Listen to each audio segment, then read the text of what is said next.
நாம் எஸ்தர் புத்தகத்தை படிக்க போகிறோம். ஏற்கனவே இதை பற்றின அறிவிப்புகள் எல்லாம் உங்களுக்கு கொடுத்திருந்தேன். இந்த எஸ்தர் புத்தகத்தை படிப்பதற்கு முன்பதாக நாம அடிப்படையாக தெரிந்து வைத்திருக்க வேண்டிய இஸ்ரவேல் நாட்டின் வரலாற்று பின்னணியத்தை பற்றி கடந்த வாரங்கள்ல 4 தலைப்புகளின் கீழாக நம்ம சிந்தித்திருக்கிறோம்.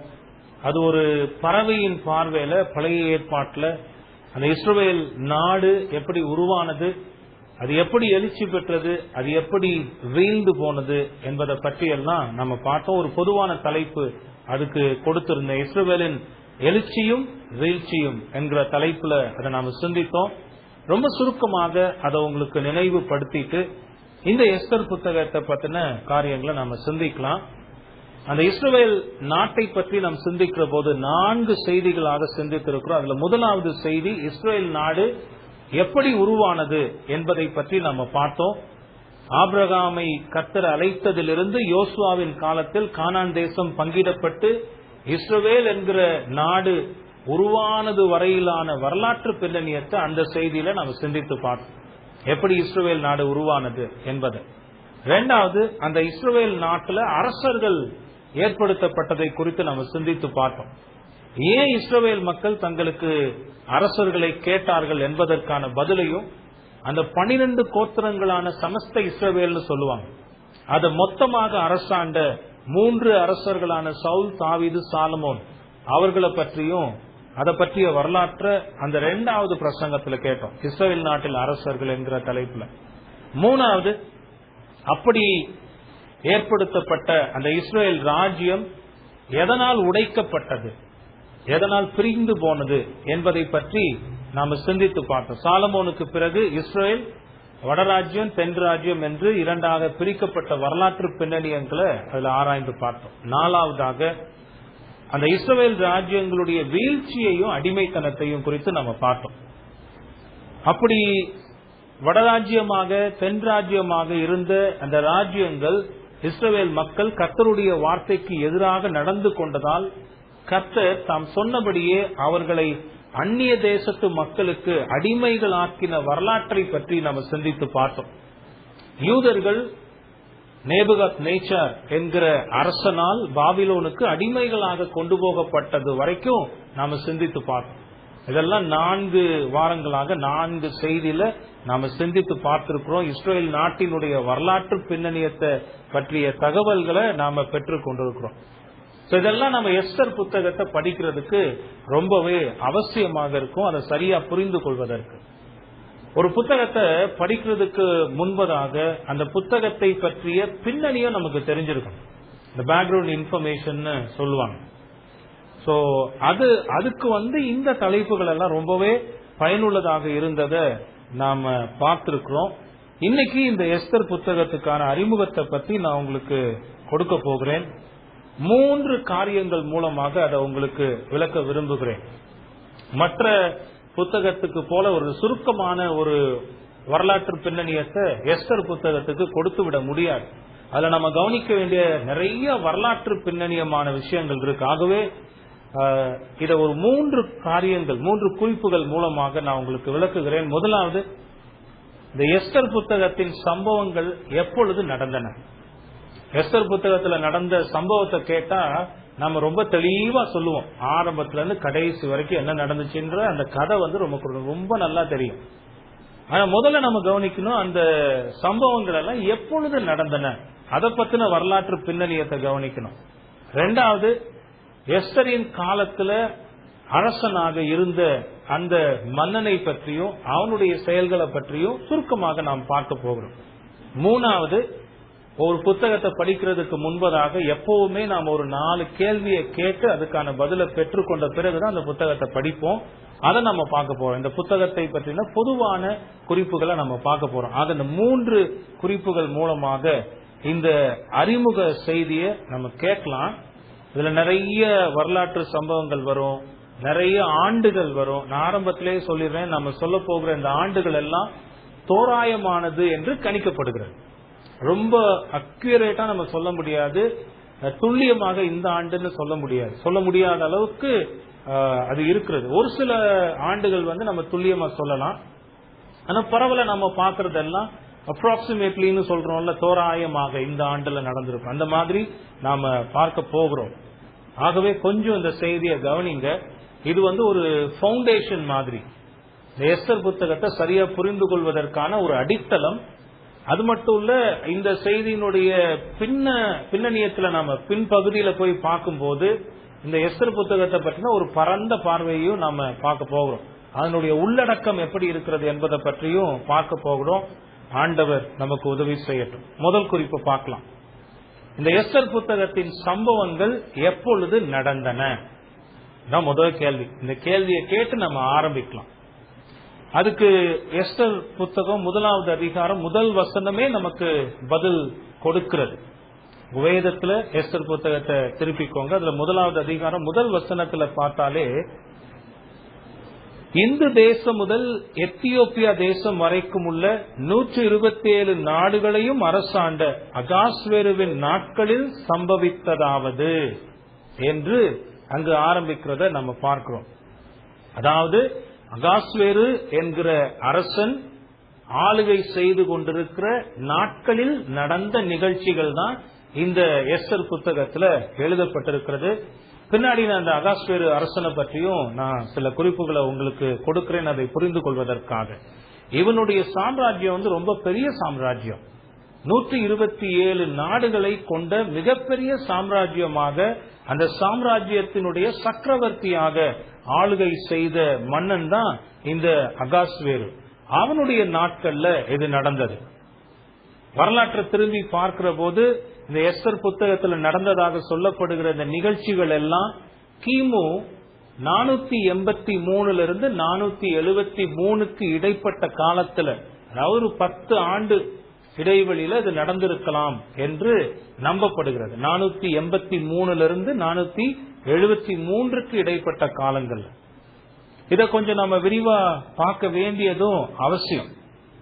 நம்ம கடைசியா பார்த்த செய்தியில, அதாவது இஸ்ரவேலின் வீழ்ச்சியும் அடிமைத்தனமும் என்கிற அந்த தலைப்புல கேட்ட செய்தியை கொஞ்சம் நினைச்சு பாத்தீங்கன்னா, 2 பகுதியுமே வீழ்ந்து போனது. வடராஜ்யமும் வீழ்ந்து போனது, தென் ராஜ்யமும் வீழ்ந்து போனது. வடராஜ்யம் கிமு 722 ஆண்டுல அசீரிய மன்னர்களால் வீழ்த்தப்பட்டது. ஆனா தென் ராஜ்யமான அந்த யூதா ராஜ்யம், அவங்க வீழ்ந்ததுக்கு பிறகு, அசீரியர்கள் அந்த இஸ்ரவேலர்களை படையெடுத்து கொண்டு போனதற்கு பிறகு 136 ஆண்டுகள் பிறகுதான் அவங்க வீழ்ந்து போனார்கள் பாபிலோன் இடத்துல. நேபுகாத் நேச்சார் என்கிற அரசன் கிமு 586 பாபிலோனுக்கு அடிமைகளாக கொண்டு போகப்பட்டதை குறித்து நாம் ஏற்கனவே பார்த்தோம். இப்படி நாம் பார்க்கிற போது இந்த யூதா பாபிலோனுக்கு அடிமைகளாக கொண்டு போகப்பட்டதிலிருந்து எஸ்தர் காலத்தில் நடந்ததாக இந்த புத்தகத்தில் சொல்லப்பட்டிருக்கிற அந்த காலப்பகுதிக்கு இடைப்பட்ட காலம் எவ்வளவுன்னு பாத்தீங்கன்னா ஏறக்குறைய 100 ஆண்டுகள். இதை ஒரு பொதுவான ஒரு புரிதல்ல உங்க மனசுல வச்சுக்கோங்க. யூதா நேபுகாத் நேச்சாரால் பாபிலோனுக்கு அடிமையாக கொண்டு போகப்பட்ட அந்த காலத்திலிருந்து எஸ்தர் புத்தகத்துல நடந்த இந்த சம்பவங்கள் எல்லாம் எப்ப நடந்துச்சுன்னா 100 ஆண்டுகள் கழித்து. 2 காலப்பகுதிக்கும் இடைப்பட்ட காலம் 100 ஆண்டு. வரலாற்று ஆசிரியர்கள் மற்றும் வேத விளக்க வல்லுநர்கள் மத்தியில இதுல பல மாற்று கருத்துக்களும் இருக்கின்றன. சிலர் என்ன சொல்றாங்கன்னா 100 ஆண்டுகள் இடைவெளி இருக்கின்றன என்று சொல்லுகிறார்கள். அதாவது கிமு 486 அப்பதான் இந்த சம்பவங்கள் நடக்குது. ஏன்னா அந்த காலத்துலதான் அகாஸ்வேரு அரசனாக பதவி ஏற்கிறான். ஆகவே நம்ம ஏற்கனவே பார்த்தோம், அவங்க பாபிலோனுக்கு அடிமைகளாக கொண்டு போகப்பட்டது 586வது ஆண்டு. அகாஸ்வேரு அரசனாக பொறுப்பேற்றது 486. ஆகவே இதுக்கு இடைப்பட்ட காலம் சரியாக 100 ஆண்டுகளாக இருக்கிறது. 100 ஆண்டு இடைவெளியில் இது நடந்ததுன்னு சிலர் நம்புகிறார்கள். வேறு சிலர் என்ன சொல்றாங்கன்னா, இல்ல இந்த அடிமைப்பட்டு போதலுக்கும் எஸ்தரின் காலத்தில் நடந்த இந்த சம்பவங்களுக்கு இடைப்பட்ட காலம் 70 ஆண்டுகள் தான். அவங்க எதை வச்சு சொல்றாங்கன்னா, தானியேல் தீர்க்கதரிசியின் புத்தகத்துல தானியேல் தீர்க்க தரிசனமாக சொல்லி இருக்கிறார். இப்படி அடிமைப்பட்டு போய் 70 ஆண்டுகள் அடிமைகளாக இருப்பார்கள், பின்பு அவர்கள் மீட்கப்பட்டு வருவார்கள் என்று சொல்லப்பட்ட அந்த வார்த்தைகளை முன்னிட்டு இவர்கள் இப்படி சொல்லுகிறது உண்டு. இன்னும் சிலர் என்ன சொல்றாங்கன்னா, இல்ல 2 காலத்துக்கு இடைப்பட்ட காலம் 47 ஆண்டுகள் தான். இப்படி பலதரப்பட்ட முரண்பட்ட கருத்துக்கள் இருந்த போதிலும் பொதுவாகவே அடிமைத்தனத்திற்கு உள்ளான காலத்திலிருந்து விடுவிக்கப்பட்டதாக, அந்த குறிப்பாக எஸ்தர் காலத்தில் நடந்த இந்த சம்பவங்கள் எல்லாம் நடைபெற்றதற்கு இடைப்பட்ட காலம் பொதுவாக தோராயமாக 100 ஆண்டுகள் இருக்கலாம் என்றே கணிக்கப்படுகிறது. அதில் நம்ம கவனிக்க வேண்டிய ஒரு வரலாற்று பின்னணியமும் இருக்கிறது. கிமு 539வது ஆண்டு, இந்த ஆண்டு நீங்க கொஞ்சம் நல்ல ஞாபகத்தில் வச்சுக்கோங்க. கிமு 539வது ஆண்டுல பெர்சியாவின் அரசனான கோரேஸ் என்கிற மன்னன் பாபிலோனின் சாம்ராஜ்யத்தை வீழ்த்தி அரசனாகிறான். அப்ப பாபிலோனின் ராஜ்யம் வீழ்ந்து போகிறது. அதை வீழ்த்தின மன்னன் யாருன்னு பாத்தீங்கன்னா இந்த கோரேஸ், சைரஸ் தி கிரேட்னு சொல்லுவாங்க. கிமு 539ல பாபிலோன் சாம்ராஜ்யத்தை வீழ்த்தி பெர்சிய சாம்ராஜ்யத்தை ஸ்தாபித்து அந்த பெர்சிய சாம்ராஜ்யத்தினுடைய முதல் மன்னனாக இருந்த அந்த அரசன் பேர் தான் கோரேஸ். இந்த அரசன் தான் பாபிலோன்ல இருந்து அடிமைகளாக கொண்டு வரப்பட்ட யூதர்கள் இருக்காங்க பாத்தீங்களா, அந்த யூதர்கள் எல்லாம் தங்களுடைய தேசத்துக்கு போகலான்னு விடுவித்த அரசன். இந்த கோரேஸ் செய்த செயல் ரொம்ப பெருசு. நீங்க யோசிச்சு பாருங்க, நேபுகாத் நேச்சாரால் அந்த யூத ஜனங்கள் அடிமைகளாக பாபிலோனுக்கு கொண்டு போகப்படுகிறார்கள். அப்ப பாபிலோன்ல அவங்க அடிமைகளாக இருக்கிறாங்க. எது வரைக்கும்னா இந்த கோரேஸ் என்கிற பெர்சிய ராஜா பாபிலோன் ராஜ்யத்தை வீழ்த்துகிற வரைக்கும். அப்ப பாபிலோன் ராஜ்யம் வீழ்ந்து போகிறது. கோரேஸ் அரசன், பெர்சியாவின் அரசன், முதல் அரசன், அவன் ரொம்ப வல்லமையாக அவனுடைய ராஜ்யத்தை ஸ்தாபிக்கிறான். ஸ்தாபித்த உடனே அவன் என்ன செய்யறான்னா இந்த யூத மக்களை விடுவித்து அனுப்புகிறான். விடுவித்து அனுப்புனது மட்டுமல்ல, இந்த யூத ஜனங்களை பார்த்து சொல்றான், நீங்க மறுபடியுமாக உங்களுடைய தேசமான எருசலேமுக்கு போய் அங்க தேவாலயத்தை கட்டுங்கள். அவன் சொன்னது மட்டும் இல்ல, அதுக்கு அவன் உதவி செய்தது மட்டுமல்ல, அந்த யூத ஜனங்களுக்குள்ள ஒரு பெரிய தாக்கத்தை அவன் ஏற்படுத்துறான். நீங்க உங்ககிட்ட இருந்து, ஏன்னா சிலர் போகாம இங்கே இருந்துடுறாங்க. அடிமைத்தனத்திலிருந்து விடுதலை கிடைச்ச போதும் சிலர் போகாம இருந்துடுறாங்க. அப்படி போகாம இருந்ததுல சிலர் தான் நம்ம பார்த்துட்டு இருக்கிற இந்த எஸ்தர், மொர்தேகாய், இவங்கெல்லாம் பாபிலோனுக்கு திரும்பல. ஆனா பாபிலோனுக்கு திரும்பினவர்கள் யாருன்னு பாத்தீங்கன்னா எஸ்ரா, நெகேமியா, அவங்களோட கூட இருந்த கூட்டம் எல்லாம். இதை பத்தி எல்லாம் ஏற்கனவே நான் உங்களுக்கு சொல்லியிருக்கிறேன். அப்போ இங்க இருக்கிற யூதர்கள் என்ன செய்யணுமா, அப்படி போகிற ஜனங்களுக்கு அவர்களால என்னென்ன உதவிகள் செய்ய முடியுமோ அவர்களுடைய தேவாலயத்தை கட்ட, அலங்கத்தை கட்டுவதற்கு எல்லா உதவிகளும் செய்து கொடுக்கணும்னு அந்த கோரேஸ் மன்னன் சொல்லுகிறான். இதை பத்தின வரலாற்று செய்திய எஸ்ராவினுடைய புத்தகம் 1வது அதிகாரம் 1-6 வசனங்கள்ல நம்மால வாசிக்க முடிகிறது. இதெல்லாமே எரேமியாவின் மூலமாக ஆண்டவர் சொன்ன தீர்க்க தரிசனத்தினுடைய நிறைவேறுதலாக இருக்கிறது. இப்ப ஆண்டவர் அவர் நடக்க போகிற ஒவ்வொரு காரியங்களையும் முன்னதாகவே அறிவித்து தான் எல்லாவற்றையும் செய்கிறார். இப்ப இந்த இஸ்ரவேலினுடைய வரலாற்றை குறித்து நாம ஆராய்ந்து வந்திருக்கிறோம். அது எல்லாம் நீங்க பாத்தீங்கன்னா கர்த்தர் தம்முடைய செய்கைகளை பற்றி தம்முடைய ஜனங்களுக்கு அறிவித்தே அவைகளை செய்வார். ஆபிரகாம் அழைத்து ஆபிரகாமுக்கு வாக்கு பண்ணின போது, உன்னுடைய ஜனங்கள் அந்நிய தேசத்தில் அடிமைப்பட்டிருப்பார்கள், 400 ஆண்டுகளுக்கு பிறகு நான் அவர்களை விடுவித்து கொண்டு வருவேன்னு எப்போ நடக்க போகிற, எதிர்காலத்துல நடக்க போகிற அந்த செய்தி ஆபிரகாமுக்கு சொல்லி அதெல்லாம் செய்து வந்தவர் தான் நம்முடைய தேவன். அப்படி இந்த கோரேஸ் என்கிற மன்னன் ஒருவன் வருவான், அவன் யூதர்களை விடுவிப்பான், தேவனுடைய ஆலயம் கட்டுவதற்கான அத்தனை உதவிகளையும் அவன் செய்து கொடுப்பான் என்பதை எரேமியா தீர்க்கதரிசியின் மூலமாக சொல்லப்பட்டது நிறைவேறிற்று என்று எஸ்ரா தன்னுடைய புத்தகத்தில் எழுதுகிறார். இந்த எஸ்ரா நியாயப்பிரமாணிகன் என்று சொல்லப்படுகிறது. அவன் கர்த்தருடைய வேதத்தில் தேர்ந்தவன். அந்த யூத ஜனங்கள் விடுவிக்கப்பட்ட போது அவன் தேவாலயத்தை கட்டுகிறதுல முன்னணியில் நின்று செயல்பட்டவன். ஜனங்களை கர்த்தரின் பக்கமாக திருப்பின ஒரு மனிதன். அவன் என்ன எழுதியிருக்கிறான் பாருங்களேன். எஸ்ராவினுடைய புத்தகம் முதல் 6 வசனங்கள் 1வது அதிகாரத்துல, எரேமியாவின் வாயினாலே கர்த்தர் சொன்ன வார்த்தை நிறைவேறும்படி பெர்சியாவின் ராஜாவாகிய கோரேசுடைய 1ஆம் வருஷத்திலே கர்த்தர் பெர்சியாவின் ராஜாவாகிய கோரேசின் ஆவியை ஏவினதினாலே அவன் பரலோகத்தின் தேவனாகிய கர்த்தர் பூமியின் ராஜ்யங்களையெல்லாம் எனக்கு தந்தருளி யூதாவில் உள்ள எருசலேமிலே தமக்கு ஆலயத்தை கட்டும்படி எனக்கு கட்டளையிட்டிருக்கிறார். அவருடைய ஜனங்கள் எல்லாரிலும் எவன் உங்களுக்குள் இருக்கிறானோ அவனோடே அவனுடைய தேவன் இருப்பாராக. அவன் யூதாவில் உள்ள எருசலேமுக்கு போய் இஸ்ரவேலின் தேவனாகிய கர்த்தருடைய ஆலயத்தை கட்டக்கடவன். எருசலேமில் வாசம் பண்ணுகிற தேவனே தேவன். அந்த ஜனங்களில் மீதியா இருக்கிறவன் எவ்விடத்தில் தங்கி இருக்கிறானோ அவ்விடத்து ஜனங்கள் எருசலேமில் உள்ள தேவனுடைய ஆலயத்துக்கென்று அவனிடத்தில் உற்சாகமாய் காணிக்கை கொடுத்து அனுப்புகிறதுமன்றி அவனுக்கு பொன் வெள்ளி முதலிய திரவியங்களையும் மிருக ஜீவன்களையும் கொடுத்து உதவி செய்ய வேண்டும் என்று பெர்சியாவின் ராஜாவாகிய கோரேஸ் அறிவிக்கிறார் என்று தன் ராஜ்யம் எங்கும் எழுதி அனுப்பி விளம்பரப்படுத்தினான். அப்பொழுது எருசலேமில் உள்ள கர்த்தருடைய ஆலயத்தை கட்டுகிறதற்கு போகும்படி யூதா பென்யமீன் வம்சங்களின் தலைவரும் ஆசாரியரும் லேவியரும் அன்றி எவர்கள் ஆவியை தேவன் ஏவினாரோ அவர்கள் எல்லாரும் எழும்பினார்கள். அவர்களை சுற்றிலும் குடியிருக்கிற யாவரும் மன உற்சாகமாய் காணிக்கை கொடுத்ததுமன்றி வெள்ளி பனிமூட்டுகளையும் பொன்னையும் மற்ற வஸ்துக்களையும் மிருக ஜீவன்களையும் உச்சிதமான பொருள்களையும் கொடுத்து அவர்கள் கைகளை திடப்படுத்தினார்கள். அப்போ நீங்க இங்க பின்னாடி நடந்த அந்த வரலாற்றை திரும்பி பார்த்தா அடிமைப்பட்டு போன அந்த ஜனங்களை அடிமைத்தனத்திலிருந்து கர்த்தர் விடுவிக்கிறார். யார் மூலமாக விடுவிக்கிறார்னா அந்த பெர்சியாவின் அரசனாகிய கோரேசின் மூலமாக அவர் விடுவிக்கிறார். பாபிலோனின் அடிமைகளாக இருந்த யூதர்களை கோரேஸ் மன்னன் விடுவிக்கிறான்.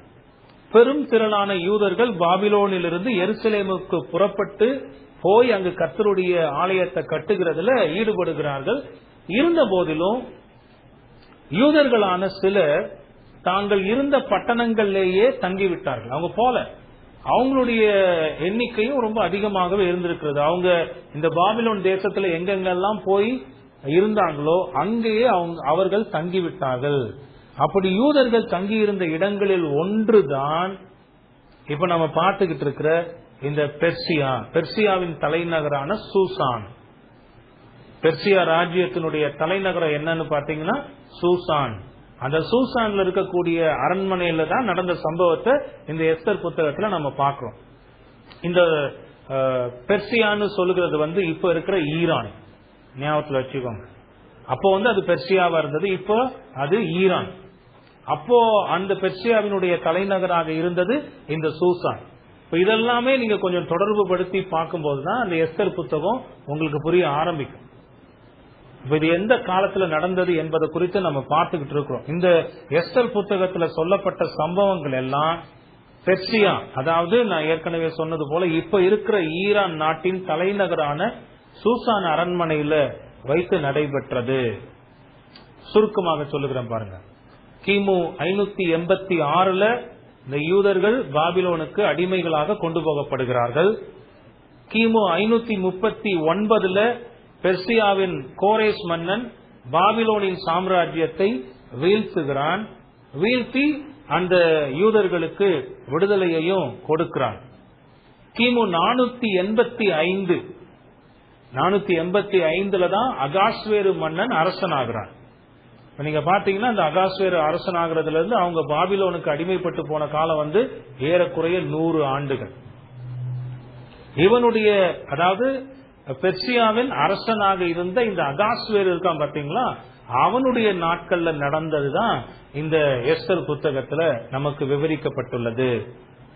அப்போ இந்த அடிமைப்பட்டு போன காலத்திலிருந்து எஸ்தர் புத்தகத்துல நடந்த இந்த சம்பவங்கள் வரைக்குமான அந்த இடைப்பட்ட காலம் தோராயமாக 100 ஆண்டுகள் என்பதை நீங்க ஞாபகத்தில் வைத்துக் கொள்ளுங்கள்.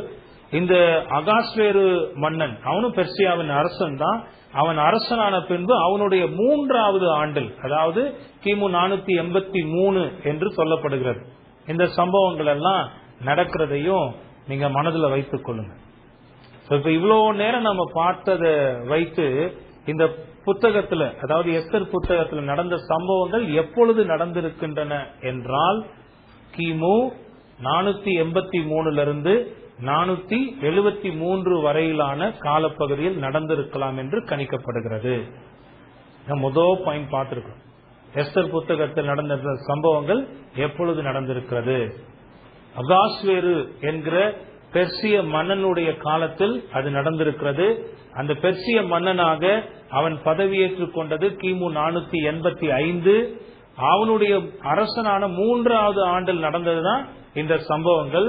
483, இந்த 483 இருந்து 473, அந்த 10 ஆண்டுகளுக்கு இடைப்பட்ட ஒரு வரலாற்று பின்னணியத்தை தான் எஸ்தர் புத்தகம் தன்னுள் கொண்டுள்ளது. உங்களுக்கு புரியுதாங்க? புரியுதா? இது ரொம்ப ரொம்ப முக்கியமானது. ஏன்னா இந்த புத்தகத்துக்குள்ள நாம போய் படிக்கும் போது நிறைய மேதிய பெர்சிய சாம்ராஜ்யங்களுடைய காரியங்கள் எல்லாம் நம்ம படிப்போம். அப்ப நம்ம கன்ஃபியூஸ் ஆயிடக்கூடாது. பாபிலோனின் ராஜ்யம் வீழ்ச்சிக்கு கொண்டு வரப்பட்டு அங்க பெர்சிய ராஜ்யம், மேதிய பெர்சிய ராஜ்யம் வருகிறது. இன்னும் நிறைய இருக்கு வரலாற்றுல பார்த்தோம்னா. மேதிய பெர்சிய ராஜ்யம் வருகிறது. அது கொஞ்ச காலத்திலேயே இந்த பெர்சியர்கள் என்ன செய்யறாங்கன்னா, மீதியர்களை விட்டு பெர்சிய சாம்ராஜ்யத்தை அவங்க ஸ்தாபிக்கிறாங்க. அந்த பெர்சிய சாம்ராஜ்யத்தினுடைய ஒரு அரசன் தான் இந்த அகாஸ்வேரு. அவனுடைய அரசாண்ட 3வது ஆண்டில் நடந்ததுதான் இந்த எஸ்தர் புத்தகத்தில் இருக்கக்கூடிய சம்பவங்கள். உங்களுக்கு கிளியரா இருக்கா? இது முதல் பாயிண்ட். 2வது பாயிண்ட் பார்க்கலாம். எஸ்தர் காலத்துல பெர்சியாவின் அரசனாக இருந்தவன் யார்? இதையும் நம்ம கேட்கணும். ஏன்னா வேதத்துல நாம பார்க்கிற போது பல பெர்சிய மன்னர்களுடைய பெயர்கள் குறிப்பிடப்பட்டிருக்கிறது. நான் ஒருத்தரை பார்த்து கேட்டேன். இதெல்லாம் படிக்கும் போதுதான் எனக்கும் தெரிஞ்சிச்சு. உண்மையை சொல்லணும்னா இதெல்லாம் ஆராய்ந்து பார்த்து படிக்கும் போதுதான் தெரிஞ்சிச்சு. ஏன்னா ஒரே பெயரை கொண்ட பல நாட்டு மன்னர்களுடைய பெயர்கள் வேதத்துல கொடுக்கப்பட்டிருக்கு. ஒரு உதாரணமாக தரியு என்கிற ஒரு மன்னனுடைய பெயர் கொடுக்கப்பட்டா நாம என்ன நினைச்சுக்கிறோம்? ஒரு மன்னனை பற்றி தான் சொல்லுது நினைச்சுக்கிறோம். ஆனா 3 விதமான தரியு மன்னர்களை பற்றி வேதம் சொல்லுகிறது. அதை இப்ப நான் சொல்ல முடியாது, அது தனி பாடமா போயிடும். அதே மாதிரி ஒவ்வொரு பார்வோன் என்று பொதுவாக சொல்லப்படுகிற ஒரு பெயர் உண்டு. எகிப்துல அரசாண்ட மன்னர்களுக்கு பார்வோன்னு பேர். ஆனா அந்த பார்வோனுக்கு கீழே ஒவ்வொரு அரசனுக்கும் ஒவ்வொரு பெயர்கள் உண்டு. இப்ப நாம நினைச்சுக்க கூடாது இந்த அரசனை பத்தி தான் அங்க சொல்லுதுன்னு. சோ அப்ப அதுலயும் நமக்கு ஒரு தெளிவு இருக்கணும். அதனாலதான் இந்த கேள்வியை கேட்டு அதுக்கான பதில பார்க்க போறோம். எஸ்தரின் காலத்தில் அரசனாக, பெர்சியாவின் அரசனாக இருந்தவன் யார்? இந்த கேள்விக்கான பதிலையும் எஸ்தர் 1 1வது அதிகாரம் 1 வசனம் சொல்லுகிறார். 127 நாடுகளையும் அரசாண்ட அகாஸ்வேருவின் நாட்களில் சம்பவித்ததாவது. எஸ்தரின் காலத்தில் நடந்த இந்த சம்பவங்கள் எல்லாம் பெர்சியாவின் மன்னனாக இருந்த அகாஸ்வேருவின் நாட்களில் நடந்திருக்கின்றன. இங்க ஒரு சிறு விளக்கத்தையும் நான் உங்களுக்கு கொடுக்க நினைக்கிறேன். ஏன்னா இந்த 3 புத்தகங்களையும் சொல்லப்போனா 4 புத்தகங்கள், அதை நம்ம சேர்த்து வாசிக்கிறது ரொம்ப பயன்பெறும். பாபிலோனுக்கு அடிமைகளாக யூதர்கள் கொண்டு போகப்பட்ட போது அப்படி கொண்டு போகப்பட்ட வாலிபர்கள் தான் தானியேல், சாத்ராக், மேஷாக், ஆபேத்நேகோ. சோ அதை பத்தின வரலாற்று பின்னணியத்தெல்லாம் நம்ம தானியேல்ல வாசிக்கிறோம். அப்புறம் இந்த அடிமைத்தனத்திலிருந்து விடுதலை ஆக்கப்பட்ட பிறகு எருசலேமுக்கு வந்து தேவாலயத்தையும் எருசலேமின் அலங்கத்தையும், அந்த சிட்டியினுடைய பார்டர் எல்லாம் ரொம்ப கட்டுனது யாருன்னு பாத்தீங்கன்னா எஸ்ரா மற்றும் நெகேமியா. இடையில இந்த எஸ்தருடைய புத்தகம் வருது. இந்த 4 புத்தகங்களையும் நீங்க வாசிச்சு பாத்தீங்கன்னா அங்க சில மன்னர்களுடைய பெயர்கள் குறிப்பிடப்பட்டிருக்கிறது. சில இடங்கள்ல அது வந்து ஒரு குரோனாலஜிக்கல் ஆர்டர்னு சொல்லுவோம். ஒரு கால அடிப்படையில எழுதப்படாம கொஞ்சம் முன்னும் பின்னும் இருக்கிற மாதிரி தெரியும். அது வந்து நம்ம படிக்கும் போது ஒரு கன்ஃபியூஷனை நமக்கு கொண்டு வரும், ஒரு குழப்பத்தை கொண்டு வரும். ஆகவே இந்த புத்தகங்கள்ல சொல்லப்பட்டிருக்கிற பெர்சிய மன்னர்களை பற்றி ஒரு சின்ன விளக்கத்தை கொடுக்கிறேன். அது நீங்க இன்டர்நெட்ல போய் வாசிக்கலாம் அவங்களை பத்தி இன் டீடைலா. இன்னொன்னு சொல்றேன், எல்லா பெர்சிய மன்னர்களை பத்தியும் இங்க பெயர் குறிப்பிடப்படல. எந்த மன்னர்களுடைய காலத்துல சில முக்கியமான சம்பவங்கள் நிகழ்ந்திருக்கிறதோ அததான் வேதம் பதிவு செய்திருக்கிறது. அதற்கு இடையில சில மன்னர்களும் இருந்திருக்கிறார்கள். கொஞ்ச நாள், கொஞ்ச மாசம் அரசாண்ட மன்னர்கள் இருந்திருக்கிறாங்க. அப்படி நம்ம பார்க்கும்போது இந்த 4 புத்தகங்களையும் நம்ம பார்க்கிற ஒரு 4 விதமான பெயரை நாம கேள்விப்படுகிறோம். நாம என்ன நினைச்சுக்கோன்னா, இந்த புத்தகம் எல்லாம் பாபிலோன் அடிமைத்தனத்துல போனதுனால இவங்கெல்லாம் பாபிலோனின் அரசர்கள் நினைச்சுக்கிற ஒரு தவறு செய்து விடலாம். முதல்ல பாத்தீங்கன்னா கோரேஸ், ரெண்டாவது பாத்தீங்கன்னா தரியு, மூணாவது பாத்தீங்கன்னா இப்ப நம்ம பார்த்துக்கிட்டு இருக்கிற அகாஸ்வேரு, நாலாவது அர்த்தசஷ்டா அப்படின்னு இந்த 4 விதமான அரசர்களுடைய பெயர்களை நம்ம கேள்விப்படுகிறோம். இதுல தரியுவை பத்தி நான் சொல்லிட்டேன் ஏற்கனவே. தரியுங்கிற பெயர்ல இன்னும் 2 பேர், மொத்தம் 3 பேர் வேதத்துல குறிப்பிடப்பட்டிருக்கிறது. ஆனா இப்ப நாம பார்த்துக்கிட்டு இருக்கிற இந்த தரியு பெர்சியாவினுடைய அரசன். முதல்ல சைரஸ் தி கிரேட், கோரேஸ் என்கிற மன்னன் வருகிறான். அவன் தான் பெர்சியாவினுடைய முதல் கிங், சைரஸ் தி கிரேட்னு சொல்லுவாங்க. அவன் பாபிலோன் சாம்ராஜ்யத்தை வீழ்த்தி பெர்சிய சாம்ராஜ்யத்தை ஏற்படுத்தி முதல் அரசனாக வல்லமையோடு அவன் அரசாட்சி செய்கிறான். அவன் பேர் கோரேஸ். எஸ்ரால நம்ம வாசிச்சோம்ல, கர்த்தர் கோரேசினுடைய ஆவியை ஏவினதினால் என்ன, அந்த கோரேஸ் தான் பெர்சியாவின் முதல் அரசன். இரண்டாவது தரியு. இந்த பெர்சியாவின் அரசர்கள்ல ஒரு அரசன் தான் இந்த தரியு. இந்த தரியு எப்படி அரசன் ஆகுறான்னா, கோரேஸ் மன்னனுடைய மகள் இருக்கிறான் பாத்தீங்களா, அந்த மகளோட பேர் அட்டோசான்னு சொல்றாங்க. அந்த மகளை திருமணம் செய்து கொள்கிறான்.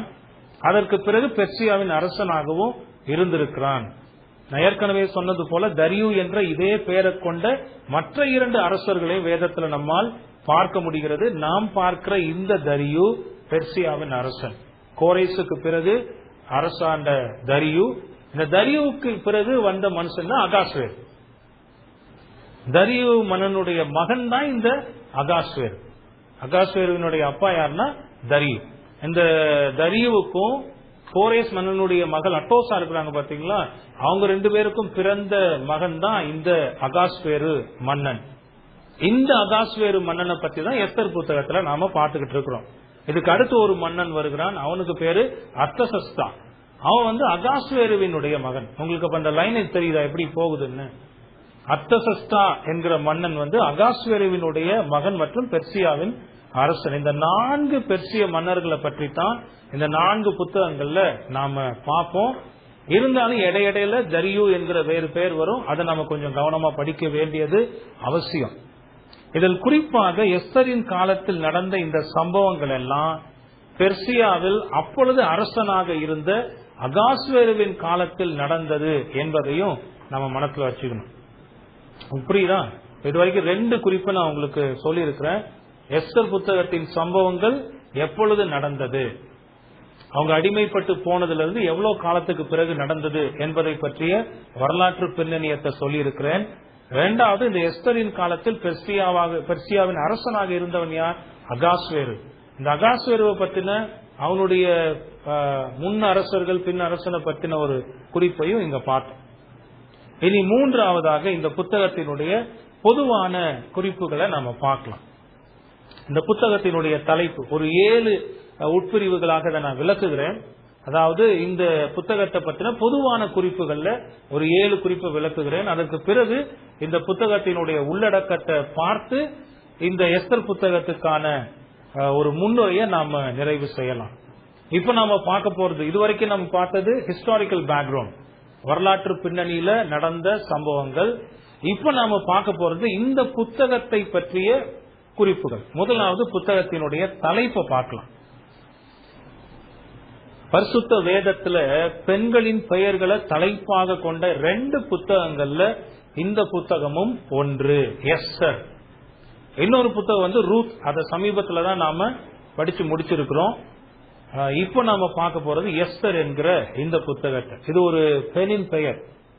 எஸ்தர்னு சொல்லும் போதே சாதாரணமா எஸ்தர்னு சொல்ல மாட்டாங்க. நான்லாம் சின்ன வயசுல இருந்து நான் கேள்விப்பட்ட போது எஸ்தர் ராஜாத்தின்னு தான் சொல்லுவாங்க. எஸ்தர் ராஜாத்தி. ஏன்னா அந்த ராஜாத்தி என்கிற அந்த பெயர் அவ்வளோ மகிமையான ஒரு வார்த்தை. உண்மையிலேயே எஸ்தரை குறிச்சு நினைக்கும் போது உடம்பு அப்படியே புல்லரிக்குங்க. எஸ்தர் உண்மையிலேயே அவ்வளோ சிறந்த ஒரு அருமையான பெண்ணாக அந்த காலத்துல செயல்பட்டிருக்கிறாள். ஓகே, இந்த எஸ்தர் என்கிற அந்த பெயர் அந்த பெண்ணுடைய உண்மையான பெயர் இல்ல. அது பெர்சிய பெயர்னு வரலாற்று ஆசிரியர்கள் சொல்லுகிறாங்க. எஸ்தர் என்பது ஒரு பாரசீகம், தமிழ்ல சொல்லணும்னா பாரசீகம், இங்கிலீஷ்ல பெர்சியா. அந்த மொழியில வரக்கூடிய ஒரு வார்த்தை. அதனுடைய அர்த்தம் என்னன்னா நட்சத்திரம். எஸ்தர் என்கிற பேருக்கு நட்சத்திரம், விடிவெள்ளி நட்சத்திரம்னு சொல்றோம்ல, கிழக்கில் தோன்றுகிற ஒரு விடிவெள்ளி நட்சத்திரம் என்கிற அந்த அர்த்தத்தை கொடுக்கக்கூடிய ஒரு பெயராக இருக்கிறது. ஆனா எஸ்தருடைய உண்மையான யூத பெயர் என்னன்னு பாத்தீங்கன்னா அத்சால். அத்சால் அத எஸ்தர் 2வது அதிகாரம் 7வது வசனத்துல நம்ம பார்க்கலாம். எஸ்தர் 2வது அதிகாரம் 7வது வசனத்துல பாத்தீங்கன்னா அவன் சொல்லப்படுகிறது மொர்தெகாயை குறிப்பிடுகிறது. தன் சிறிய தகப்பன் குமாரத்தி ஆகிய எஸ்தர் என்னும் அத்சாலை வளர்த்தான். பாத்தீங்களா, எஸ்தர் என்பது எஸ்தார் என்கிற அந்த பெர்சிய பெயர்ல இருந்து வருகிறது. அதனுடைய அர்த்தம் நட்சத்திரம். அவளுடைய உண்மையான பெயர் அத்சால். அத்சால் என்பதற்கு பசுமை மாறா நறுமண மலர் செடி என்று அர்த்தமா. பசுமை மாறா, ஒருபோதும் அது பசுமை மாறாத, அதே சமயத்துல நல்ல நறுமணம் உள்ள மலர் செடி. அப்படித்தான் எஸ்தரும் பேருக்கேற்றபடி இருந்திருக்காங்க. நம்ம ஊர்லாம் பேர் ஒன்னா இருக்கும், ஆளு ஒன்னா இருக்கும். ஆனா உண்மையிலேயே இங்க அத்சால் நறுமணம் உள்ள பசுமை மாறா நறுமண மலர் செடி என்கிற அந்த அர்த்தத்துக்கு ஏற்ற விதத்துல எஸ்தரினுடைய வாழ்க்கை முழுவதுமே இருந்திருக்கிறது. எஸ்தரை பத்தி இந்த வசனம் என்ன சொல்லுதுன்னு பாருங்களேன். அந்த 2:7 எஸ்தர் 2:7 அவளுக்கு தாய் தகப்பன் இல்லை, அந்த பெண் ரூபவதியும் சௌந்தரியம் உடையவளுமாய் இருந்தாள். அவள் தகப்பனும் அவள் தாயும் மரணம் அடைந்த போது மொர்தெகாய் அவளை தன் குமாரத்தியாக எடுத்துக்கொண்டான். அந்த எஸ்தரை பத்தின ரொம்ப சுருக்கமான ஒரு வரலாற்று பின்னணியத்தை இந்த வசனம் சொல்லிடுச்சு. ஆனா எஸ்தர் எப்படிப்பட்டவளாக இருந்தாலாம், அவள் ரூபவதியும் சௌந்தரியம் உடையவளுமாய் இருந்தாள். அழகுன்னா அவ்வளோ பெரிய அழகு, கொள்ளை அழகுன்னு சொல்றோம்ல, அந்த மாதிரி அந்த வார்த்தைக்கு உரித்தான பெண் இந்த எஸ்தர். இல்லைன்னா அகாஸ்வேருடைய கண்கள் எஸ்தர் மீது எப்படி பதியும்? அந்த தேர்ந்தெடுக்கிற சம்பவம் நடக்குது பாத்தீங்களா, அப்ப நான் சொல்றேன். ஏன்னா இப்ப நான் சொன்னா சுவாரஸ்யம் போயிடும். எத்தனை லட்சக்கணக்கான பெண்களை அந்த மன்னன் பரிசோதித்திருக்கிறான், அத்தனை லட்சங்கள்ல ஒரு பெண்ணாக எஸ்தர் தெரிந்தெடுக்கப்பட்டிருக்கிறான். ஆச்சரியத்திலே ஆச்சரியம். அகாஸ்வேருவினுடைய கண்களை விட்டு விலகாத ஒரு பெண்ணாக எஸ்தர் தெரிவு செய்யப்பட்டதற்கு காரணம் அவள் ரொம்ப கொள்ளை அழகு நிறைந்தவளாக அவள் இருந்திருக்கிறாள். அந்த பெண்ணின் தலைப்பை கொண்டதாகவே இந்த புத்தகம் இருக்கிறது. இது புத்தகத்தினுடைய தலைப்பு பத்தி. 2வது, இந்த புத்தகத்தினுடைய ஆசிரியர் யார்? எப்பவுமே இதை கேட்கணும். ஒரு புத்தகத்தை யார் எழுதினது? இந்த புத்தகத்தை யார் எழுதினதுன்னு நமக்கு உறுதியாக தெரியாது. வரலாற்று ஆதாரங்களோ அல்லது இந்த புத்தகத்துல இவர்தான் எழுதினார் என்பதற்கான எந்த ஒரு காரியமும் இல்லாததுனால நம்மால உறுதியாக சொல்ல முடியல. இருந்த போதிலும் வேத வரலாற்று வல்லுநர்களால் என்ன நம்பப்படுகிறதுனா, மொர்தெகாய் இந்த புத்தகத்தை எழுதியிருக்கலாம் என்று நம்பப்படுகிறது. அதுக்கு அவங்க சில காரணங்களை முன்வைக்கிறாங்க. பல காரணங்கள் இருக்கு, ஒரு 4 காரணத்தை மட்டும் நான் சொல்றேன். மொர்தெகாய் தான் இதை எழுதியிருக்கணும் அப்படின்றதுக்கான 4 காரணங்கள். முதலாவது, சூசான் அரண்மனையில, பெர்சியாவினுடைய தலைநகரான சூசான் அரண்மனையில நடந்த இந்த சம்பவங்கள் எல்லாம் நேரடியாக பார்த்த ஒரு மனிதனால் தான் இவ்வளவு தெளிவாக எழுத முடியும் என்று நம்பப்படுகிறது. முதல் காரணம். 2வது, இந்த சம்பவங்கள் எல்லாம் நடக்கும் போது பெர்சியாவில் அந்த மனுஷன் இருந்திருக்கணும். பெர்சியாவில் அதுவும் குறிப்பாக அரண்மனையில இருந்து இந்த சம்பவங்கள் எல்லாம் நேரடியாக பார்த்து இருக்கணும். அதனாலதான் இப்படி வரிசை கிரமமாக எழுத முடிந்திருக்கிறது என்று நம்பப்படுகிறது. 3வது, இந்த புத்தகத்தை எழுதின அந்த ஆசிரியருக்கு மேதிய பெர்சிய சாம்ராஜ்யங்களுடைய பழக்க வழக்கங்கள், கஸ்டம்ஸ் சொல்றோம்ல, அவங்களுடைய பண்பாடு பழக்க வழக்கம் இதெல்லாம் ரொம்ப நல்லா தெரிந்திருக்கிறது. அரசவையில நடக்கிறது முதற்கொண்டு, ராஜ்யத்தினுடைய மேன்மையான இடங்களில் நடக்கிற காரியங்கள் முதற்கொண்டு நன்கு தெரிந்திருக்கிற ஒருவரால் மட்டுமே இது எழுதப்பட்டிருக்க முடியும் என்று நம்பப்படுகிறது. 4வது, மொர்தெகாய். இது ரொம்ப முக்கியமான காரணமாக பார்க்கப்படுகிறது. மொர்தெகாய் எஸ்தருக்கு கடிதம் எழுதியிருக்கிறார். இந்த புத்தகத்தை நீங்க வாசிச்சு பாத்தீங்கன்னா தெரியும்.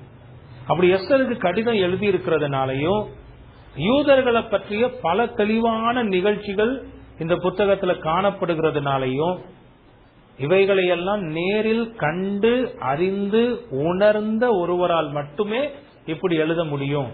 இப்ப அவங்களுக்கு இந்த புத்தகத்தை எழுதினவருக்கு மேதிய பெர்சிய சாம்ராஜ்யங்களுடைய பழக்க வழக்கங்கள்லாம் தெரிஞ்சிருக்கணும்.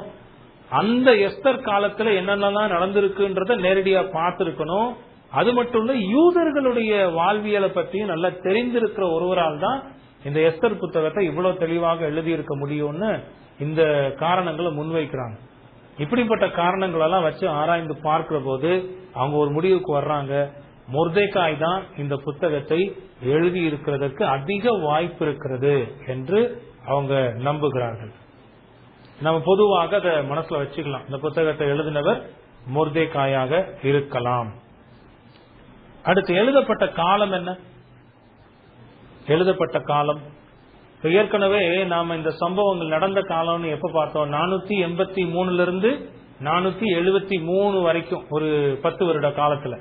இப்ப இந்த சம்பவங்கள் நடந்து முடிஞ்ச பிறகுதான் இந்த புத்தகம் எழுதப்பட்டிருக்கும். அப்படி பார்க்கும்போது வரலாற்று ஆய்வாளர்கள் என்ன சொல்றாங்கன்னா, இது அநேகமாக கிமு 465 435 வரையிலான ஏதோ ஒரு கால பகுதியில் இது எழுதப்பட்டிருக்கலாம் என்று சொல்லுகிறார்கள். அதுக்கான காரணத்தை அவங்க சொல்றாங்க. அகாஸ்வேரு பெர்சியாவை அரசாண்ட காலம் 485 465, கிட்டத்தட்ட 20 வருஷம் அவர் அரசாண்டு இருக்கிறார். இந்த அகாஸ்வேரு ராஜா தன்னுடைய அரண்மனையில விருந்து வைத்த அந்த காலம் கிமு 482.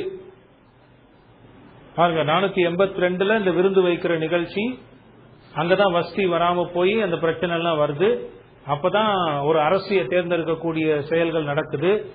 எஸ்தர் எப்ப தெரியுமா ராணியாக அமர்த்தப்படுகிறாள்? கிமு 478 ராணியாக அமர்த்தப்படுகிறாள்.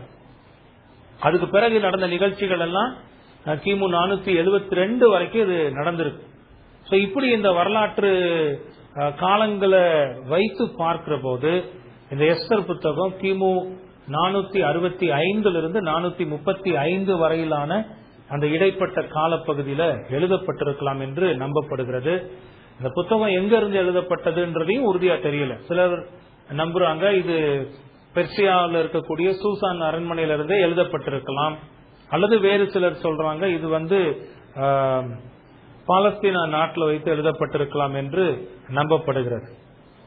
இந்த புத்தகத்தினுடைய எழுதப்பட்ட காலத்தை நாம் பார்த்திருக்கிறோம். நீ அடுத்து யாருக்காக எழுதப்பட்டது? இந்த புத்தகம் எழுதப்பட்டதினுடைய நோக்கம் என்ன? இது ரொம்ப ரொம்ப முக்கியமான கேள்வி. யாருக்காக எழுதப்பட்டது? இந்த புத்தகம் யூதர்களுக்காக எழுதப்பட்டது. என்ன நோக்கத்தோடு எழுதப்பட்டது? யூதர்கள் தங்கள் வாழ்நாள் முழுவதும் கொண்டாட வேண்டிய ஒரு பண்டிகையை அவர்களுக்கு நினைவுபடுத்துகிற விதத்தில் எழுதப்பட்டது. அவங்களுக்கு தெரியுமா அது என்ன பண்டிகைன்னு? பூரிம் பண்டிகை. யூதர்கள் தங்கள் வாழ்நாள் முழுவதும் இந்த பூரிம் பண்டிகையை கொண்டாடணும், அதை நினைவு கூறணும்.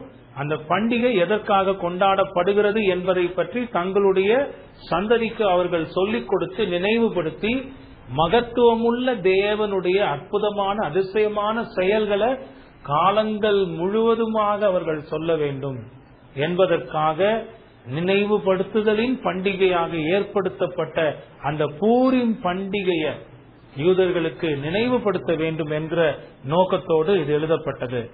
எஸ்தர் புத்தகம் 9வது அதிகாரம் 20 29 வசனங்களை நீங்க குறித்துக் கொள்ளுங்கள், வீட்டுல போய் வாசிச்சு பாருங்க.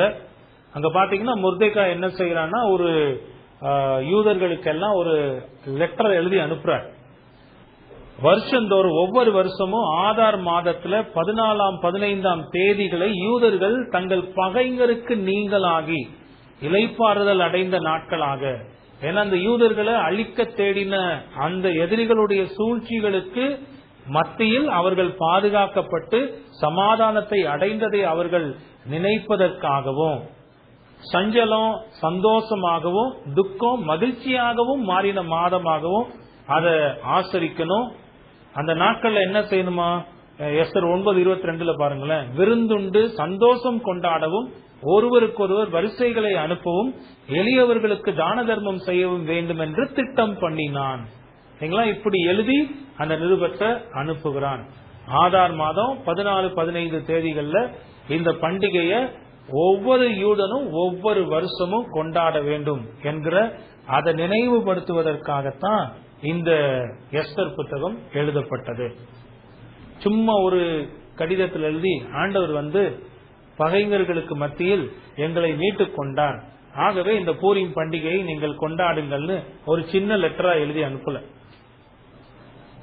அந்த பூரிம் பண்டிகைக்கான காரணத்தை அப்படியே வரலாற்றில் நடந்த சம்பவங்கள் எல்லாம் சேர்த்து எழுதி எத்தனை பெரிய மகத்துவமான பாதுகாப்பை தம்முடைய ஜனங்களுக்கு கர்த்தர் கொடுத்திருக்கிறார் என்பதை நினைவுபடுத்தி இந்த புத்தகம் எழுதப்பட்டது. 10 அதிகாரங்கள்.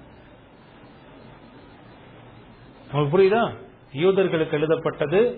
முக்கிய நோக்கம் என்னன்னா, பூரிம் என்கிற பண்டிகையை யூதர்கள் ஒவ்வொரு ஆண்டும் தவறாம கொண்டாடணுங்கிற அந்த நோக்கத்தோடு இது எழுதப்பட்டது.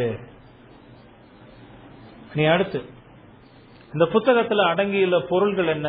ஒரு பரந்த பார்வையில பார்த்தோம்னா, பெர்சியாவில் இருக்கிற, அதாவது பாபிலோன் சாம்ராஜ்யத்துல சிதறி போயிருக்கிற, மறுபடியும் விடுதலையாக்கப்பட்ட போது தங்களுடைய தேசத்துக்கு வராம இருந்த அந்த யூதர்களுக்கு வந்த ஆபத்தை குறித்து இந்த எஸ்தர் புத்தகம் விளக்குகிறது.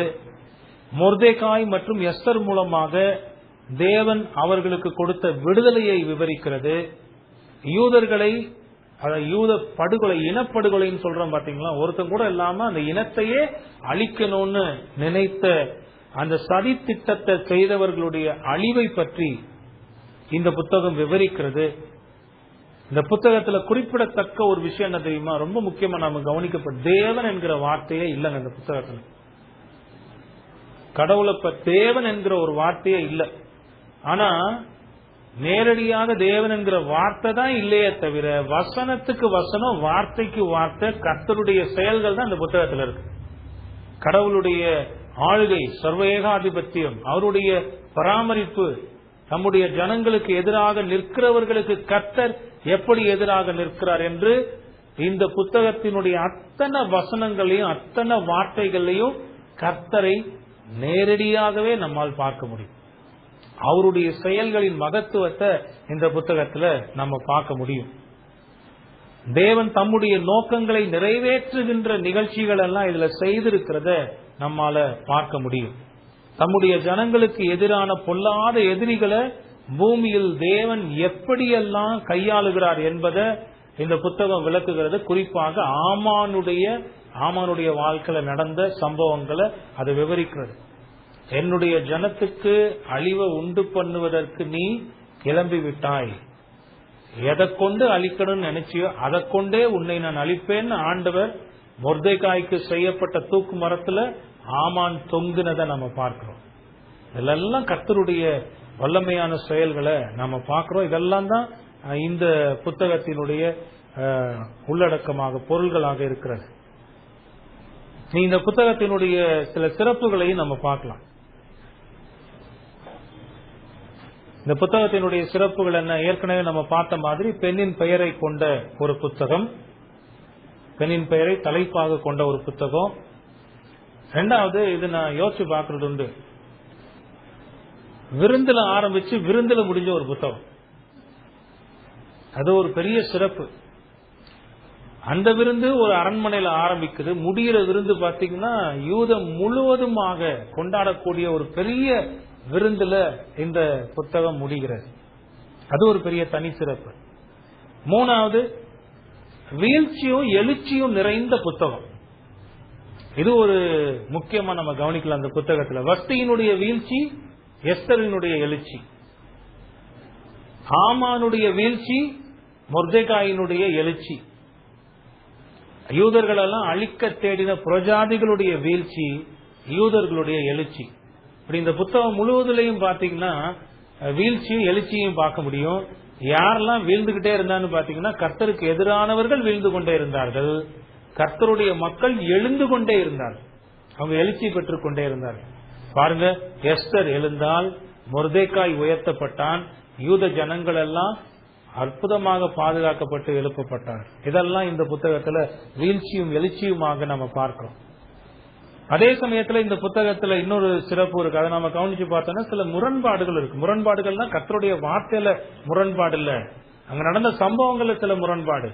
அதுல முக்கியமா நம்ம கவனிச்சோம்னா, வஸ்தி அரசன் அழைக்கிறான், அரசனுடைய அழைப்புக்கு வராததினால் வஸ்தி தண்டிக்கப்படுகிறான்.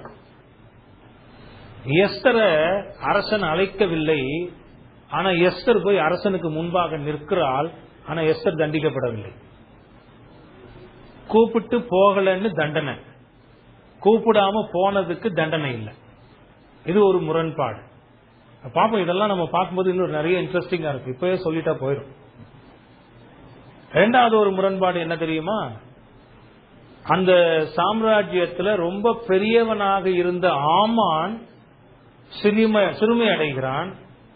சாதாரணமாக சுத்திக்கிட்டு இருந்த அந்த மொர்தெகாய் பாத்தீங்கன்னா, அந்த எஸ்தர் புத்தகம் முடியும் போது பயங்கரமாக உயர்த்தப்படுகிறான். உயரத்தில் இருந்தவன் தாழ்த்தப்படுகிறான், தாழ்மையில் இருந்தவன் உயர்த்தப்படுகிறான். இது ஒரு முரண்பாடான காரியமாக நாம் பார்க்கிறோம். இப்படி பல முரண்பாடுகள் அதெல்லாம் இந்த புத்தகத்துல நம்மால பார்க்க முடிகிறது.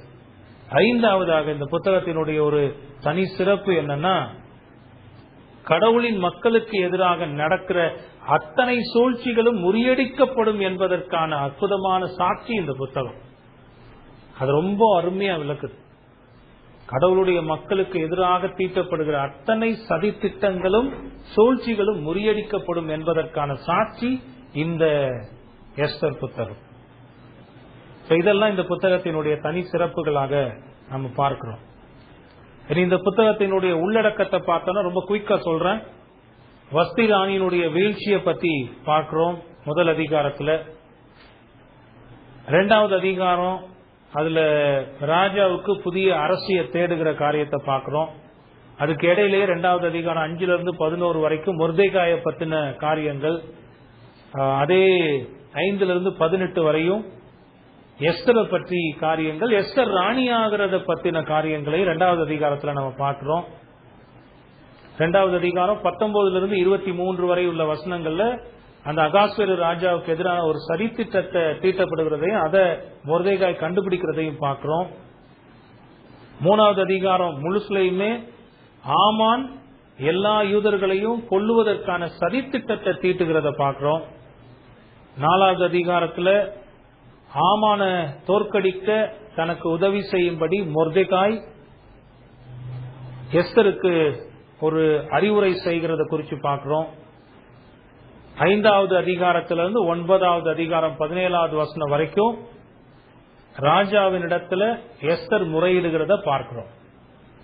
3 முறை முறையிட்டு தன்னுடைய ஜனத்தை எப்படி வரப்போகிற பேராபத்திலிருந்து எஸ்தர் காப்பாற்றினாள் என்பதை பற்றிய அந்த செய்திகள் எல்லாம் நாம பார்க்கிறோம்.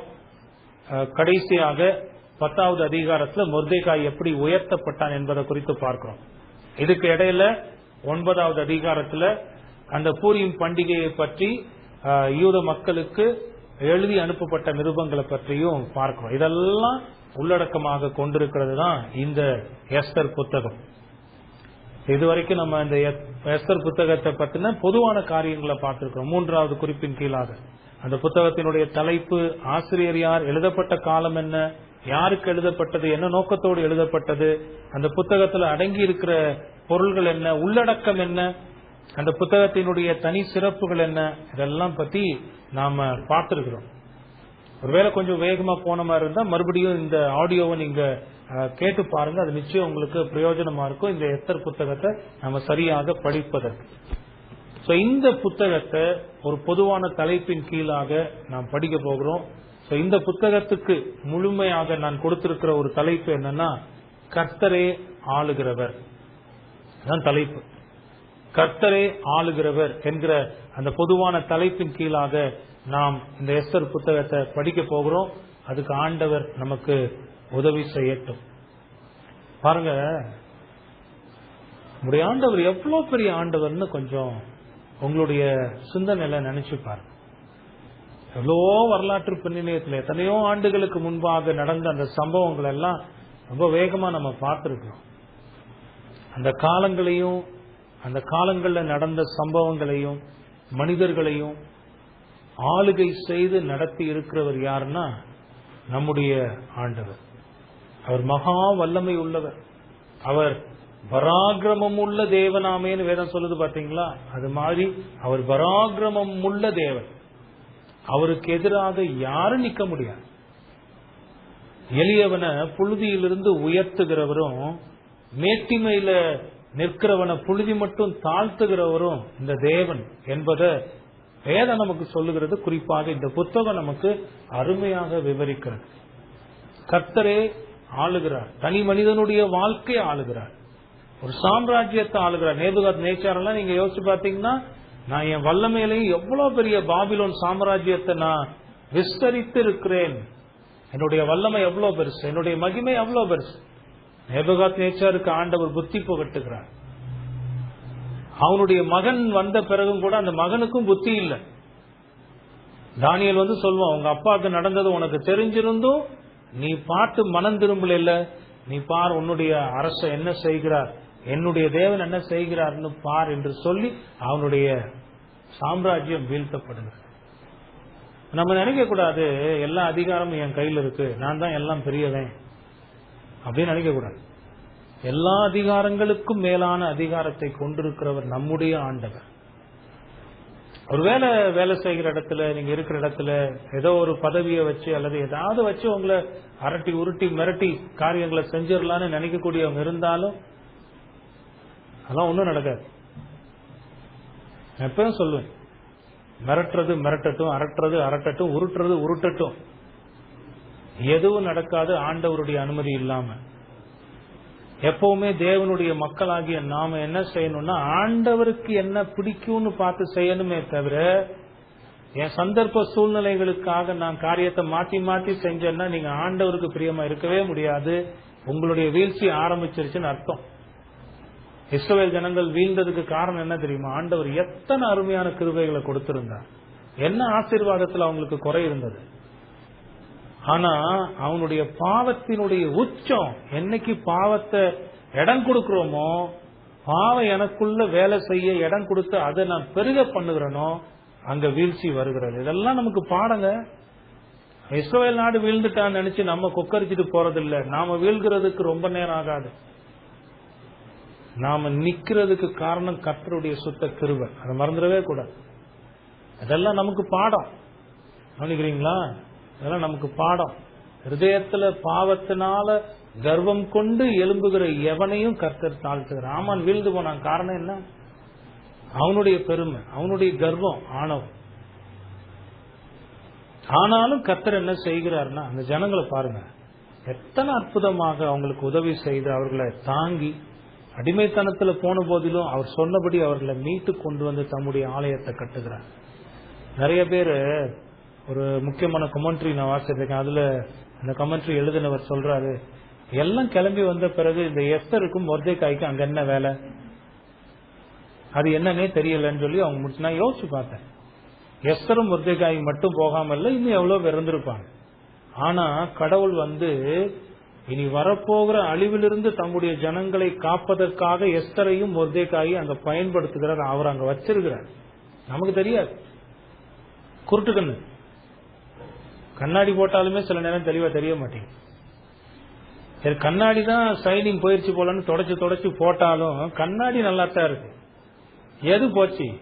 கண்ணு போச்சு, பார்வை போய்கிட்டு இருக்கு.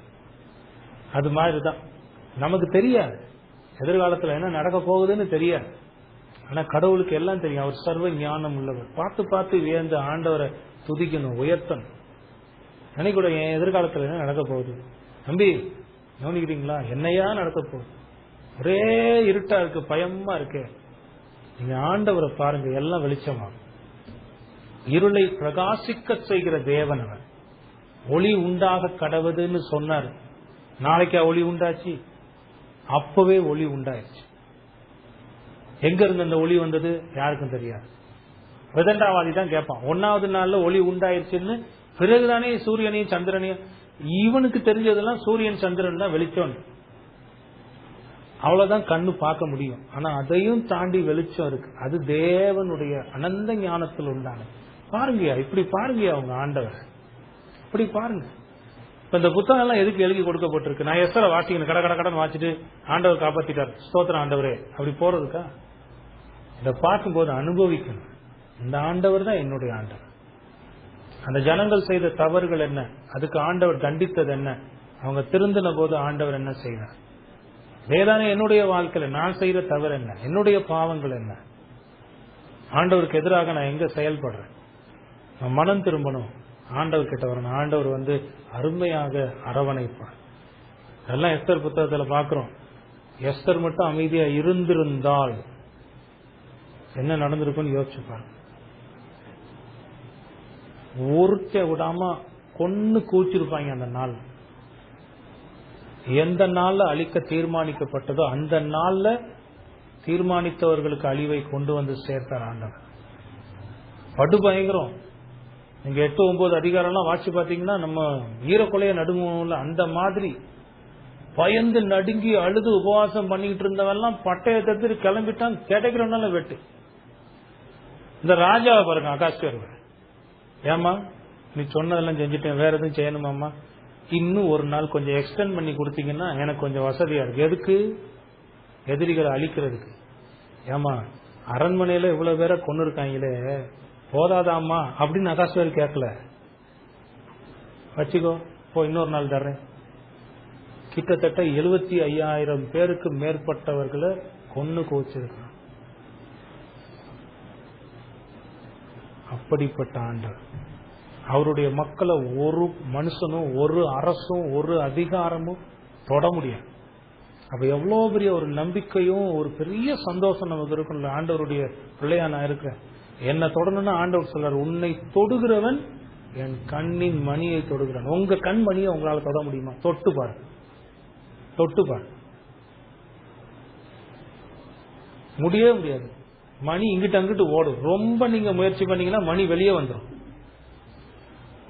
கடவுளுடைய கண்ணின் மணியை தொடணுமா? உங்களை தொடறதுன்னா அப்ப என்ன ஒரு சேஃப் அண்ட் செக்யூரிட்டி பிளேஸ் நீங்க இருக்கு, செக்யூர்டு பிளேஸ் இருக்கீங்கன்னு நீங்க யோசிச்சு பாருங்க. உங்களுக்கு இருக்கிற பாதுகாப்பு மாதிரி வேற எங்கங்க பாதுகாப்பு இருக்கு? எந்த ஜனத்துக்கு பாதுகாப்பு இருக்கு? உலகத்தின் தேவைகளை சந்தித்து நடத்துகிற அதே ஆண்டவர் ஆத்தும தேவைகள் எல்லாம் கொடுத்து அற்புதமாக நடத்துகிறார். அந்த ஆண்டவருக்கு வாழ்நாளெல்லாம் நன்றி சொல்லியே நாம் என்ன செய்யலாம்? நம்ம காலத்தை கழிக்கலாம். நன்றி சொல்றீங்களா? யோசிச்சு பாருங்க. அப்படிப்பட்ட மகத்துவமான செயல்களை செய்கிற உங்க தேவனை உங்க இருதயங்கள்ல ஆராதிக்கிறீங்களா? எத்தனை நன்மைகளை உங்க வாழ்க்கையில ஒவ்வொரு நாளும் செய்கிறார். அவருக்கு நன்றி செலுத்துறீங்களா? நீங்க யோசிச்சு பாருங்க. யூதனுக்கு அந்த பூரீம் பண்டிகை ரொம்ப ரொம்ப முக்கியமானது. என்னுடைய அழிவிலிருந்து ஆண்டவர் என்னை பாதுகாத்தார். நமக்கு ஒவ்வொரு நாளுமே பூரீம் பண்டிகை தான். ஆண்டவர் மட்டும் நம்ம மேல கண்ணோக்கமா இருந்து இரக்கம் பாராட்டாம இருந்திருந்தா பேலியாளின் மக்களாக அழிந்து நரகத்துக்கு போயிரும். நாம கொண்டாடணுமா இல்லையா? ஆண்டவரோட நாளை எப்படி கொண்டாடணும்? கர்த்தருடைய நாள் தான் நமக்கு பூரீம் பண்டிகையை கொண்டாடுகிற நாள். இந்த நாள்ல மன மகிழ்ச்சியோடு இருந்து ஆண்டவருக்கு நன்றி செலுத்தி அவரை ஆராதித்து அவரை உயர்த்தணும். நம்மளுடைய வாழ்நாள் முழுவதும் கேட்கணுங்க ஆண்டவர்கிட்ட, இந்த பாக்கியத்தை மட்டும் என்கிட்ட எடுத்துறாதீங்க ஆண்டவர். ஆகாமிய கூடாரங்களில் வாசமாய் இருப்பதை காட்டிலும், எத்தனையோ 1000 நாட்கள் அங்க இருக்கிறத காட்டிலும் என் தேவனுடைய பிரகாரங்களில் செல்லும் ஒரு நாள் மேலானது. என்ன ஒரு இருதயம் இல்ல, என்ன ஒரு இருதயம் பாருங்க. அப்படிதாங்க நம்முடைய இருதயத்தை கர்த்தருடைய வார்த்தைக்குள்ளாக திடப்படுத்தும். யாராவது ஆண்டவர் அறியாம இருந்தா பாருங்க, இந்த மகத்துவமான தேவனை பாருங்க. இவர்தான் வானத்தையும் பூமியையும் படைத்தவர். பாவத்தை பாவம் இல்லாம விட்டு விடுகிற தேவன் அல்ல, பாவத்தை நீதியோடு நியாயம் தீர்க்கிற தேவன். உங்க பாவத்தினால தேவனுடைய கோபம் உங்க மேல இருக்கிறதுன்னு வேதம் சொல்லுது. அந்த தேவ கோபத்திலிருந்து நீங்க தப்பிப்பதற்கு ஒரே வழி ஆண்டவராகிய இயேசு கிறிஸ்து மட்டும்தான். ஏன்னா அவருடைய சிலுவை மரணம் தான் பாவிகளுக்கான மீட்பை சம்பாதித்திருக்கிறார். ஆண்டவர் சொல்லுகிறார், நான் உயர்த்தப்படுகிற போது ஜனங்களை என்னிடமாக ஈர்த்துக் கொள்வேன். சிலுவையில உயர்த்தப்பட்ட அந்த இயேசு கிறிஸ்துவன் உங்க நோக்கி பாருங்க. அவருடைய சரீரம் பிற்கப்பட்டது, அவருடைய ரத்தம் சிந்தப்பட்டது. அவர் பாவிகள் மீட்படைவதற்காக மரணத்தை அனுபவித்தார். இருந்தாலும் மரணம் அவரை கட்டி வைக்க கூடாது இருந்தது. அவர் மரித்தார், அடக்கம் பண்ணப்பட்டார். ஆனாலும் 3ஆம் நாளில் உயிர்த்தெழுந்தார். மரணத்தின் மீது வல்லமை கொண்டு உயிர்த்தெழுந்த ஆண்டவர். அந்த ஆண்டவரை விசுவாசித்து, ஆண்டவரே இன்னைக்கு இந்த செய்தியில கேட்டேன், இவ்வளவு மகத்துவமான தேவன், அதே சமயத்துல பாவத்தை தண்டிக்கிறவர், என் பாவத்தை மன்னிங்க ஆண்டவர், எனக்கு உதவி செய்யுங்க, எனக்கு ரட்சிப்பு தாங்க, நானும் உம்முடைய பிள்ளையாக இருந்து உம்முடைய கிருபைகளை உம்முடைய நன்மைகளை ருசித்து உம்மை துதித்து இந்த உலகத்துல நான் வாழ்றதுக்கு எனக்கு உதவி செய்யுங்க ஆண்டவரேன்னு நீங்க மனம் திரும்பி வருகிற போது ஆண்டவர் உங்கள் பாவங்களை மன்னித்து இலவசமாக உங்களுக்கு ரட்சிப்பை கொடுப்பார். அருமையான தேவன், அவர் ரொம்ப நல்ல தேவன். அவர்கிட்ட வாங்க, அவர் உங்களுக்கு இலவசமான ரட்சிப்பை கொடுப்பார். தேவன் தாமே இந்த வார்த்தைகளை ஆசீர்வதிப்பாராக. நம்ம ஜெபம் பண்ணலாம்.